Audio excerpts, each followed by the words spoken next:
ትዳር የሌለው ላጤ መናጢ ደሃ ነው። እኔ አልኩኝ እንዴ አላልኩም? ረሱላህ ሰለላሁ ዐለይሂ ወሰለም ኢማም አልበይሃቂ ሸዋቢ ኢማም በደገው ታሪክ ላይ ረሱላህ ሰለላሁ ዐለይሂ ወሰለም ምን አሉ? ምስኪኑን አሉ። አረ ምስኪን ነው አሉ። ምስኪን ነው ሶስት አንዴ ቋር ነው። አንዴ ምስኪን ቢሆን ጥሩ ነበር። ምስኪን ማለት ቁርአን ላይ የተጠቀሰው ዘካ የሚሰጠው ሰው ማለት ነው። ዘካ የሚሰጠው ሰው እኮ ነው ምስኪን ማለት አለኝ ዘካታሊ። እንደውም ትሪፕል ምስኪን ነው። ሶስት ጊዜ ነው ምስኪን ነው ዛመትረባ ማለት ነው። ምስኪኑ ዛመትረባ ማለት ሰማይ ጣሪያው የሆነ አፈር አልጋው የሆነ ማለት ነው። ምንም የሌለው ምናጤዳ ማለት ነው።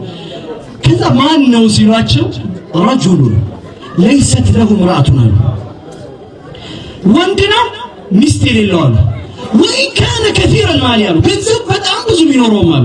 አሁን በዚህ ዘመን ገንዘብ ካለ ሁሉ ነገር አለ ነው። ረሱላህ ምናምን ምስኪን ነው አሉ። አበቁ እንደ ረሱላህ አላው ወምስኪነቱን አሉ። እሷ ምስኪን ናት፣ እልም ያለች ምስኪን ናት አሉ።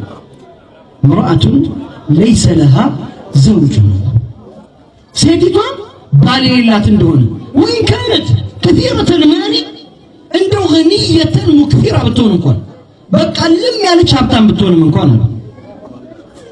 ላጤ ማለት አብሽራቢ ላጤ ማለት በቃ የነጣ ያጣ የገረጣ የታረዘ ዓለም በሙሉ ተሰባስበው ሊደጉመው የሚገባ ምስኪን ማለት ነው። ምንም የለም። አሁን ሲበላ እንኳን አይታችሁ እኮ እንደሆነ ይሄን የሚያክል ይዞ ይመጣል። ከዛ ግን አሁን አብዱራህማን ድሮ ይበላ ነበር። ድሮ አብዱራህማን በጣም ፍርፍር ይወዳል። ሳስቻለሁ አብዱራህማን እውነት ነው አይደል? እውነት ነው። ወጣው እኮ ነው። ከወዳጅ ጋር አብራት ተሰደድ ይባላል። ምን ይባላል? ትዳር የገቡ ቀን ኩርማን እንጀራ ይበቃቸው ይባላል። ኩርማን ማለት አንድ እንጀራ እንደዚህ ለአራት ቢካፈል ማለት ነው። ለአንድ አራተኛው እንኳን ለሁለት ይበቃቸዋል። አይታችሁ አላስተዋላችሁ? እኛ እንደዛ ነበርና ብቻ ኩርማን እንጀራ እንደዚህ ለሁለት ምናምን ፍቅር ያጠግባል ማለት ነው። አላየትያል ወዳጆቼ ትዳር የሌለው ሰው ማለት በዚህ መልኩ ነው የሚገለጠው።